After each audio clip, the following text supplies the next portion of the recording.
She had no money. You basically had to buy her a house. You bought her everything. You give her an allowance. You had to get her a job. What did you think she was doing previously? Like somebody that has said that, somebody that was like she has slept on that bridge before. What do you think was going on? Hi, I'm Isirabo. Welcome to my channel. If you're new here, welcome, and if you're not, welcome back to my channel.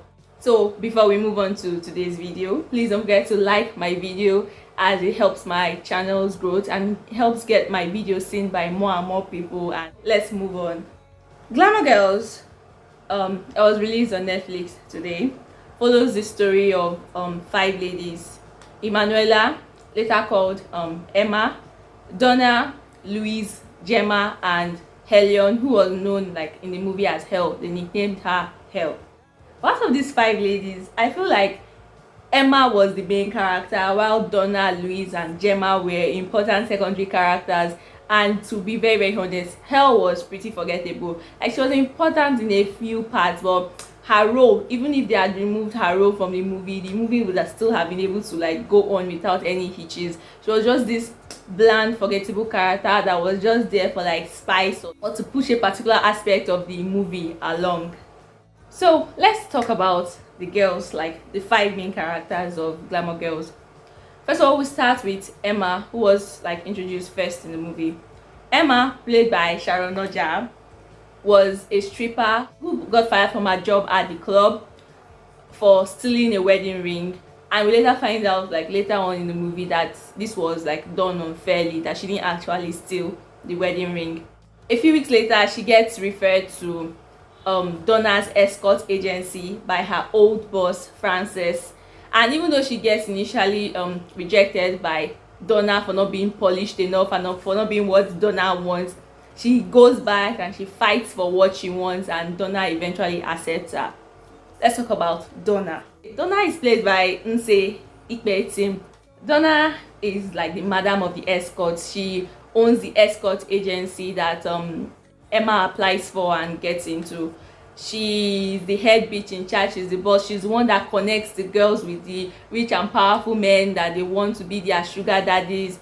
Donna has like two other main girls apart from like Emma that just joined. She has Louise and she has Hell too, as like her two main girls that we see in the movie. Apart from that, Donna is married, although her marriage with her husband is extremely toxic. Like, it's one of the most toxic marriages I've ever seen, even like just portrayed on TV. From Donna, we move on to her girls. We have Louise. Louise is played by Toke Makinwa. She's also married to like Donna, but her own husband at the start was first of all abroad, and we find out that she's a fashion designer in the day and an escort in the night. And the money she makes from those jobs, she sends the money to her husband abroad. Now Hell is, like I said earlier, Hell is pretty forgettable. Honestly, she didn't really have like any important roles or important scenes in this movie. She's a rich girl who they didn't really explain like her motive for being an escort or going into this job. But I feel like it would be the usual, like maybe daddy issues, or she doesn't get enough attention. But she has stated pretty blatantly in the movie that she's not doing this for the money, she's just doing this for fun.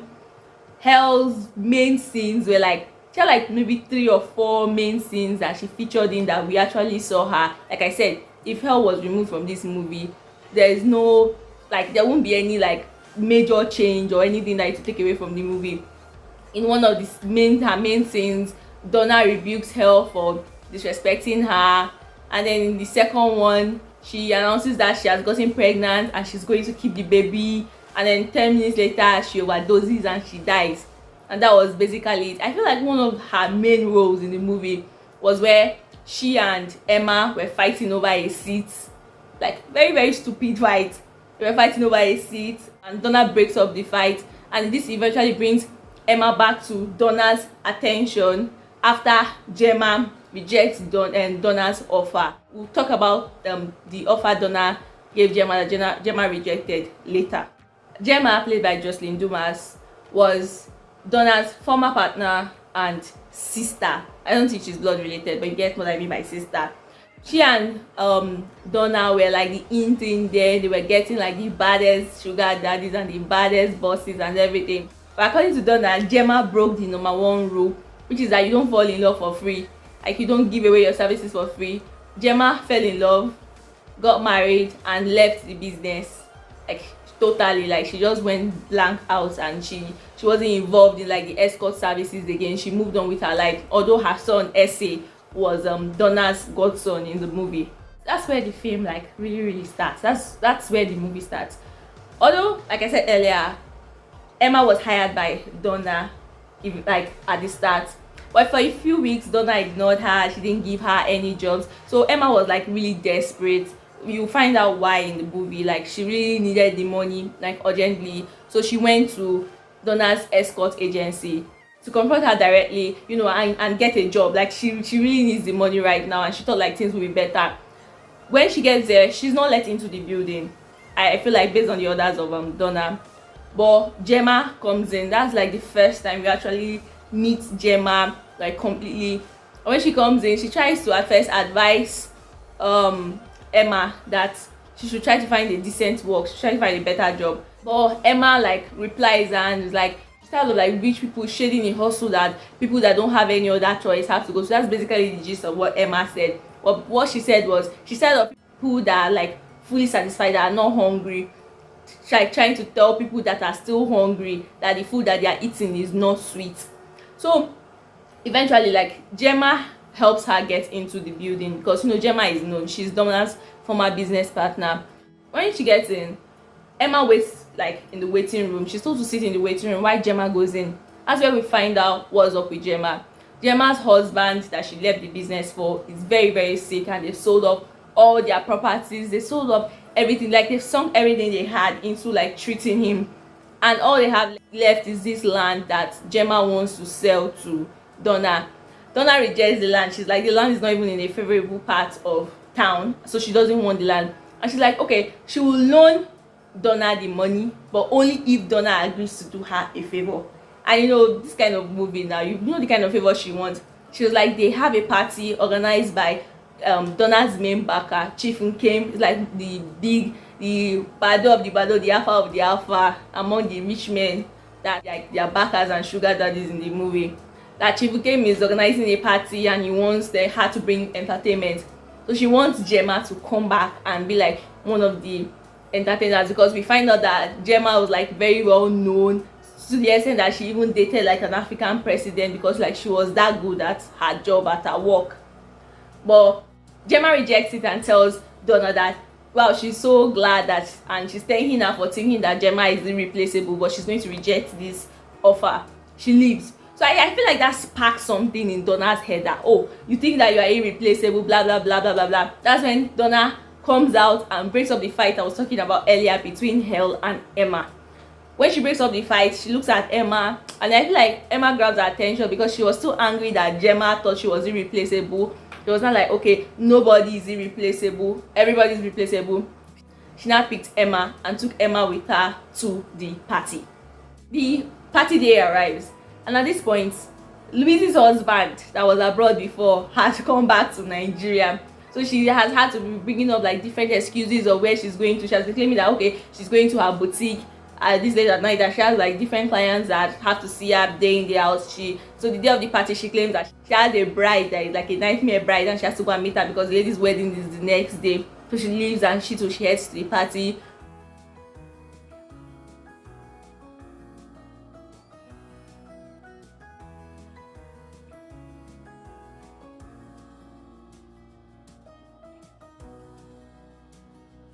When we get to the party, we discover that, okay, Gemma changed her mind, and even though she hesitated, she eventually like sleeps with one of the attendants, Alexander, and she begins a relationship with Alexander. Also, Emma, even though she was first of all down on her luck and didn't catch anybody at first, she meets the guy that falsely accused her like and got her fired in the first place in the beginning, and the guy introduces her to her own like big time sugar daddy Shaggy, who she also starts a relationship with. At first the man wasn't paying her attention to her, but they start talking and bond over the football game that the man is watching, and then the man like begins to like her, and they also get into a relationship. From there, there's a time skip of about 6 months, and then we find out that everybody's life has been going well, everybody's life is glamorous, although like a few sad things that happened, like Gemma had to pull the plug on her husband. She cut his life support and the man finally passed away, and she got into a relationship with Alexander. That's the man she met at that party that time that she went to just so she should get the money for her husband's treatment. She and Alexander had proposed. I assume he proposed, but there was a ring, so I'm assuming Alexander had proposed, and like the relationship was very serious. Emma had upgraded. She became a big girl. She had like her sugar daddy Shaggy bought her a house. She was flying like private. Her clothes had changed. Her lifestyle had changed. And she was even forming accent. Somebody that was speaking pidgin before. Basically, her whole life had changed. Even when they went to a party, and she met one of the girls that they had applied to Donald's escort agency together at the beginning. The girls could not believe her. She even had to tip those ones that okay, they should not give away the fact that, you know, she's not like one of these high class babes. She too, she's from the streets, she's from the gutter too, from the ghetto. But then that is the moment that disaster strikes. Okay, Louise's husband Aaron, I don't know why they pronounce it like Aaron. Usually I think it's Aaron, but in the film it's Aaron, played by Uzo Arukwe, like sneaks out after her, catches her cheating. See, it seems like there's something deeper going on than just ordinary cheating, because you see the man was prepared to catch like the man she was cheating with. When he opened the door, he saw something shocking, and then he turned around, he packed his keys, and it was like he was really insulting her that she's a cheap whore, she's this, she's that. So but there seems to be something deeper that she's involved in than just ordinary cheating, because it seems like the man saw something he was not expecting to see. So he leaves her, and he was like she's going to be sending him money, that if she dares that she doesn't give him money, that he will she will see what he will do. So that's why I feel like there's something deeper going on that they didn't want to show us. They just left that one as a mystery. Emma had already gotten a bank job that Shaggy, her sugar daddy, got for her. At the bank job, Shaggy's daughter comes and confronts Emma and disgraces her. Emma runs out of the bank. She goes back to like the house and she meets Shaggy, and she was complaining to Shaggy about what like his daughter had done. Well, Shaggy humiliates her in front of Zeribe, that guy I was talking about that introduced Emma to Shaggy, when he was one that caused her to be fired in the first place. She was so humiliated because the guy like really insulted her. He was like, he didn't know she was a stripper before. And I'm like, okay, where do you expect her to come from? You think somebody that is sleeping with you from your money came from money? Or you be like, okay, she'll be doing like sugar daddy, she'll be following a sugar daddy or acting as an escort as per she has money, but she still wants your money. She like I feel like I don't understand what the man was thinking was going on, that okay, oh, this lady is following me for my money, and he didn't follow that to the natural conclusion that she probably had like some not so nice work at the start, or when she came before he like pulled her off from this. She had no money. You basically had to buy her a house, you bought her everything, you give her an allowance, you had to get her a job.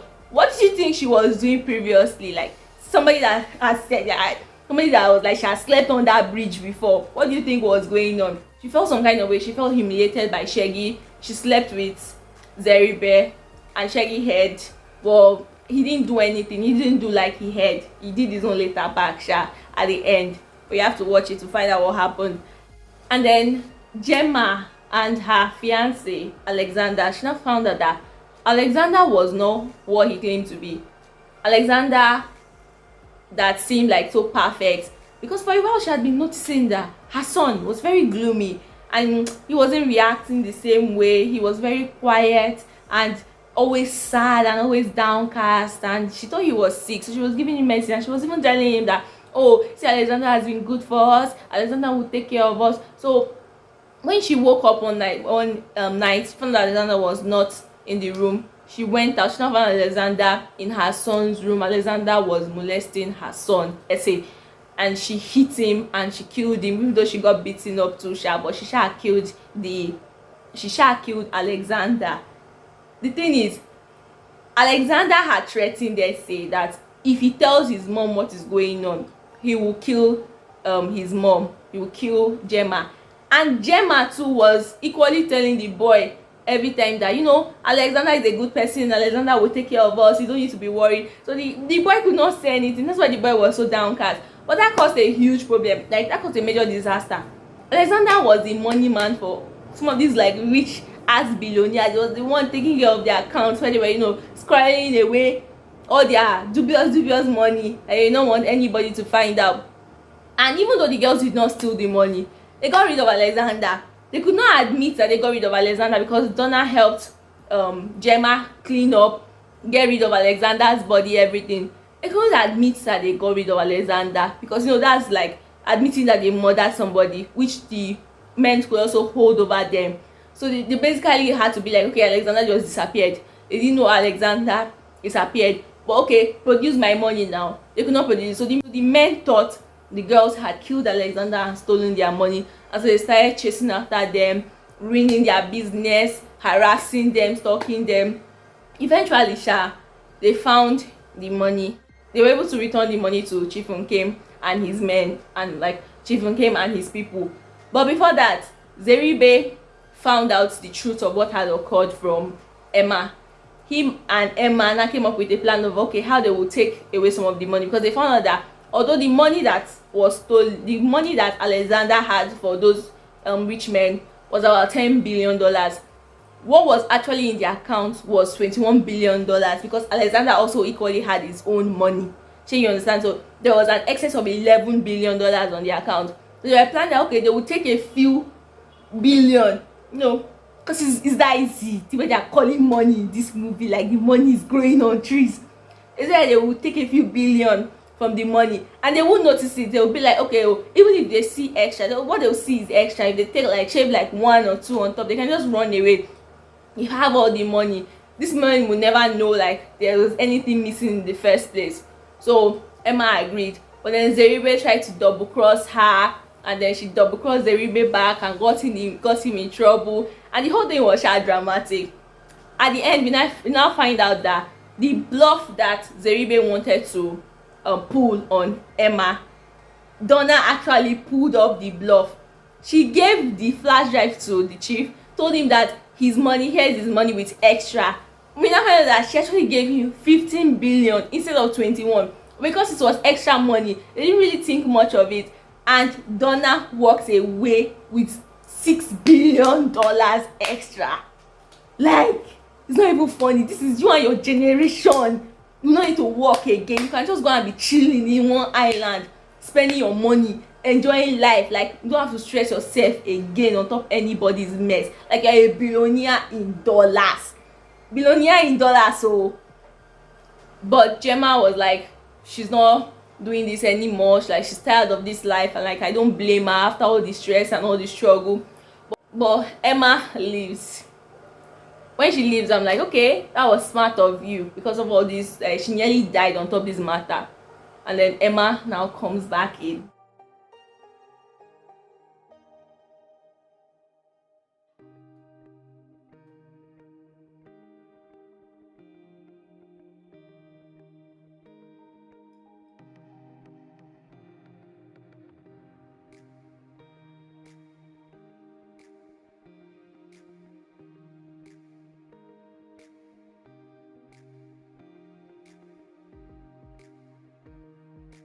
And I'm like, this girl does not learn. But I can understand her a bit, because after all the stress, after all the struggle, and she kind of like breaks up with Shaggy, because I feel like maybe she felt like Shaggy did not support her, not back her up. She kind of needs the money, and you'll find out like why she really needs the money and why she is doing all this that she is doing when you watch the movie. I don't want to give too much spoilers, so please go and watch the movie on Netflix, Glamour Girls. I won't lie, I have to commend everything. Like, I have to commend the makeup, I have to commend the dressing, I have to commend the plot, I have to commend the graphics. Every single thing was clean. Happens with high class escorts that make like mad money, mad dough, that like they're rolling in money, because they don't like sleep around with small fish. They're like swimming with sharks. They get mad money all the time with whales. Like, you get what I mean? I feel like this analogy has gone too far, but you get what I mean. They are not rolling with small fry. They are sugar daddy, like the baba. So from the hair to the dresses to the rooms to the cars that they drive, every single thing was bomb. Like, they really tried. Like, I feel like recently Nigerian movies have started getting better and better with like actually like pulling through and following through with the plot of the movie. It's not you'll be like, this person is a billionaire and the person is now wearing one cheap ass fiber wig or one nonsense dress that they did not, even 15 years ago they did not wear, and you're being like, this person is a billionaire, and everybody is like, for where? How is this person a billionaire? Does this portray billionaire to you? No, every single thing in this movie like really screamed high class escorts. They took their time. Even the hair, like the hair, that's one of my major issues, hair in movies. I feel like it's because I sell hair, but hair in movies, the hair was mad. The dresses were mad. Their makeup, the makeup was nice, was dope. Like the lighting did not make them look like ghosts. Like every single thing was clean. Even like the cars they were driving, every single thing matched up with the vibe of the, like, matched up with the vibe that they were trying to give off in the movie. And for the first time, I was not able to completely predict a Nigerian movie. I was able to predict some parts of it. I feel like that happens with movies in general. But for the first time, I was actually surprised by some of the twists and turns that this movie took. So I was really honestly impressed. So yes, it is worth it to watch Glamour Girls on Netflix. Go and check it out. It's very dope. It's very interesting. Thanks for watching my video. Please don't forget to like, to help my video get seen by more and more people. Don't forget to subscribe if you like my content, so that you can see more and more videos when I post. I tend to upload weekly, usually on Sundays by 6 p.m. except something changes and I feel like, okay, I have something to talk about, like something like this now, that will come out earlier than my usual update time, which is Sundays by 6 p.m. again. And also comment if you watched it, tell me if you enjoyed it, and if you've not watched it, just tell me whether you like this review and your thoughts on the movie in general, and whether you feel like Nigerian movies are getting better or not. Love you. Bye.